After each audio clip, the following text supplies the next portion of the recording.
Slabs उस तरह जो है वो चेंज नहीं हुई हैं या उसमें जो सैलरीड क्लास है उस पर मज़ीद बोझ नहीं पड़ा। पर जब बजट की निटी-ग्रिटी में जाएं तो नज़र आता है कि ना सिर्फ जो सैलरीड क्लास है उस पर मज़ीद बोझ पड़ा है, चाहे ये कहा जाए जी वो 2000 रुपये है, 1500 रुपये है, बल्कि जो फिक्स टैक्सेस हैं उनमें भी जो है वो चेंजेस आए हैं। एंड क्यूमुलेटिव अगर इसका देखें तो दैट्स अबाउट 75 बिलियन रुपीज़। इस पे अगर कुछ कहना चाहें, क्योंकि ये तो वही है टैक्सिंग द ऑलरेडी टैक्स। बिल्कुल बिल्कुल जी बिल्कुल। मैं देखें जो बहस हो रही थी ना डॉक्टर साहिबा, मैंने कोई ये वहाँ पे क्लेम नहीं किया था कि पाकिस्तान में कोई दूध और शहद की नहरें बहना शुरू हो गई हैं। मैंने सिर्फ मेहर बानो कुरैशी साहिबा, जिनको मैंने शायद मैडम कह के उनको पुकारा था तो वो शायद नाराज़ हो गई कि मैं शायद कोई गलत कोई बात की है, पर वो बहस इस चीज़ पे कर रही थी कि सैलरीड क्लास का जो हाईएस्ट टैक्स स्लैब है उसको 45% कर दिया गया है। तो मैंने सिर्फ उनसे इतनी गुजारिश की थी कि टैक्स स्लैब 35% ही है कि मैक्सिमम जो लेवी किसी भी सैलरीड आदमी के ऊपर अप्लाई होगी। मैंने आपसे उसके बाद कहा था कि बिल्कुल उसके अंदर रद्दोबदल हुई है, पर please try to keep this in perspective कि तकरीबन 3,500 अरब से ज़्यादा की टैक्सेशन हो रही है और उसके अंदर जो सैलरीड क्लास के ऊपर लोड है, with the efforts of the prime minister of Pakistan, with the efforts of the finance minister, we have been able to reduce it to just 70-75 billion without compromising जो हमारा IMF के साथ framework है। क्योंकि इस वक्त सबसे अव्वलीन तरजीह जो इस वक्त पाकिस्तान के लिए होनी चाहिए वो ये है कि इमरान खान साहब ने जो यहाँ पे इस मुल्क के अंदर बारूदी सुरंगें लगाई थी उनको अब जो सक्सेसफुली डिफ्यूज कर दिया गया है, तो इस स्टेबिलिटी, इस इस्तेहकाम को अब एंकर करना है आपने एक IMF प्रोग्राम के साथ। और जब आप वो IMF प्रोग्राम के साथ उसको एंकर कर लेंगे, then you can start your reforms की जर्नी, जिसका आज आगाज मैं अपने जो इंडस्ट्रियल कंज्यूमर्स यहाँ पे हैं, जो एक्सपोर्टर्स हैं, उनको बल्कि आपके प्रोग्राम के जरिए मुबारकबाद भी पेश करना चाहूँगा। आज एक बहुत बड़ा पैकेज, एक बहुत बड़ी कंसेशन वज़ीर आज़म पाकिस्तान ने पूरे पाकिस्तान की इंडस्ट्री को दी है, जिसके अंदर उन्होंने ये असूली फैसला किया है कि जो 200-250 अरब की जो क्रॉस सब्सिडी जो इंडस्ट्रियल सेक्टर हमारा उठा के बाकी सेगमेंट्स ऑफ जो पावर कंज्यूमिंग जो कस्टमर्स थे उनको सब्सिडाइज कर रहा था, उन्होंने वो सारे का सारा लोड ऑफलोड कर दिया है। और आज जो आपका इंडस्ट्रियल टैरिफ है, इंशाल्लाह ताला 1 जुलाई से 10 रुपए से ज्यादा की कमी होगी उसके अंदर। और जब ये रेट की कमी होगी तो आपकी सनत का पहिया दोबारा घूमना शुरू होगा और इसके साथ साथ एक्सपोर्ट मार्केट्स में आपकी प्रोडक्ट्स भी और ज्यादा कंपेरेटिव हो जाएंगी। तो इंशाल्लाह ताला I'm sorry to interject है, रिफॉर्म्स भी आपको लेके चलेंगे। बिल्कुल आप ये एक अच्छी खबर थी कि 10 रुपए जो है आई बिलीव 44 से 34 रुपीस पे जो है और वो आ जाएगा। आपने मेरे से बजट वाले दिन पूछा था। जी बिल्कुल मैंने पूछा था और आपने कहा था कि एक अच्छा जो है वो आने वाले दिनों में there will be some good news, but having said that of course it's a step in the positive direction, in the right direction. 44 से 34 पे टैरिफ आ गया, बट क्या आप समझते हैं जो अभी कंपेटिटिव होने की हम बात कर रहे हैं, अगर आप देखें बांग्लादेश में देखें तो इस वक्त अगर पाकिस्तानी रुपए में भी उसको कन्वर्ट कर लिया जाए तो तकरीबन जो संस्कार को बिजली मिल रही है वो उनके हमारे 16 रुपए में तकरीबन जाती है। इंडिया का देख लें तकरीबन 18 से 20 रुपए में जो है वो हमारे 18 से 20 में जाती है, उनके तो ऑब्वियसली एक डिफरेंट उसमें है। हैविंग सेड दैट जो आप अभी कंपेटिटिव होने की बात कर रहे हैं, it's still double then what our competitors are offering. कितने कंपेटिटिव रह सकेंगे इस माहौल में हमारे सनतकार जो हैं?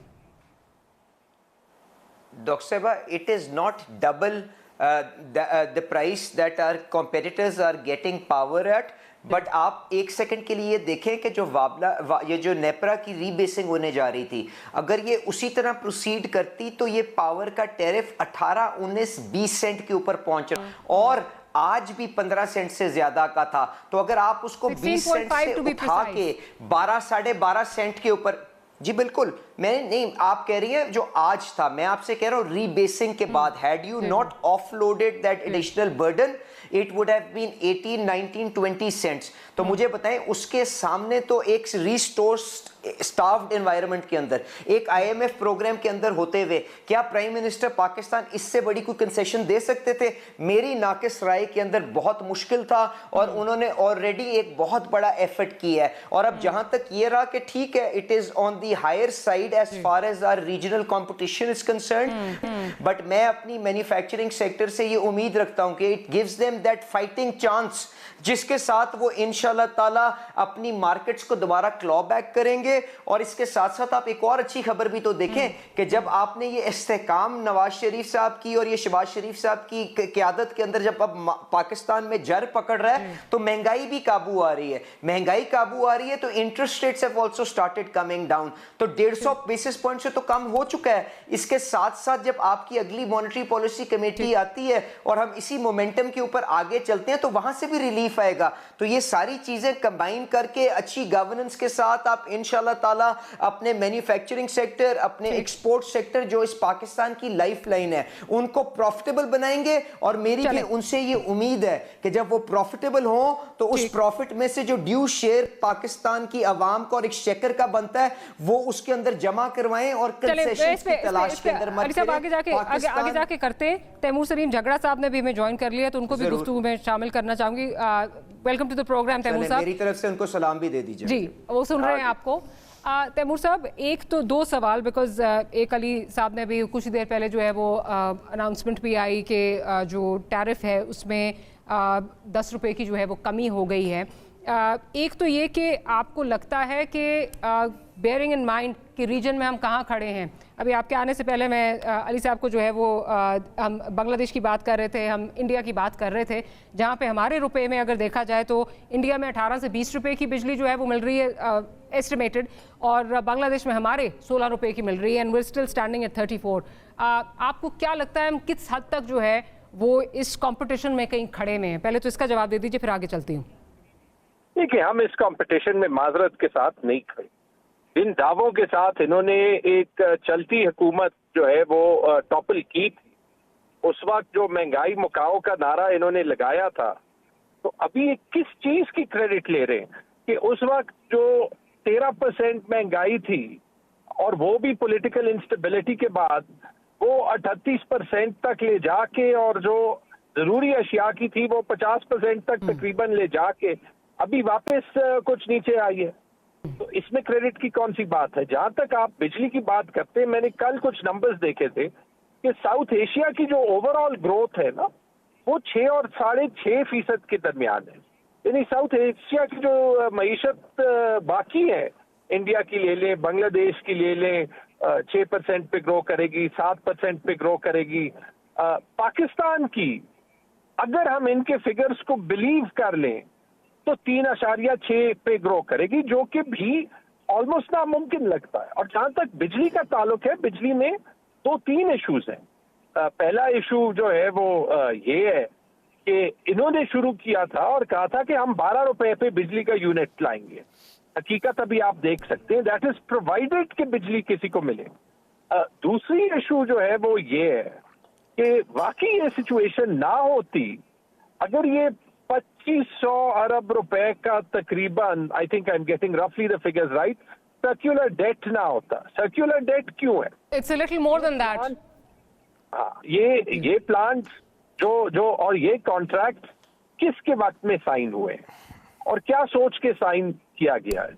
और तीसरी चीज, कोई क्रिएटिव सोल्यूशन, कोई तो क्रिएटिव सोल्यूशन होगा जहां पे आप बिजली की कंजम्पशन एक्चुअली ज्यादा कर सके, जहां पे जो ये 2500 अरब रुपए आपने वैसे ही देने हैं वो आप ऑफसेट कर सके कि किसी तरीके से वो कंज्यूमर ही इस्तेमाल कर ले और एक्चुअली ही बिजली की कीमत जो है वो कंसिडरेबल दामों में जो है वो नीचे आ सके और कम से कम बिजली की सप्लाई हो। ये भी याद रखें कि एक्चुअली अगर मैं लास्ट सेंटेंस अगर मैं खैबर पख्तूनख्वा को कम से कम देख लूं तो आई एम सॉरी, 1-2 फीडर्स के अलावा कोई जगह है ही नहीं जहां पे बिजली ये बिलिंग हो भी तो ये 24 घंटे बिजली दे सके।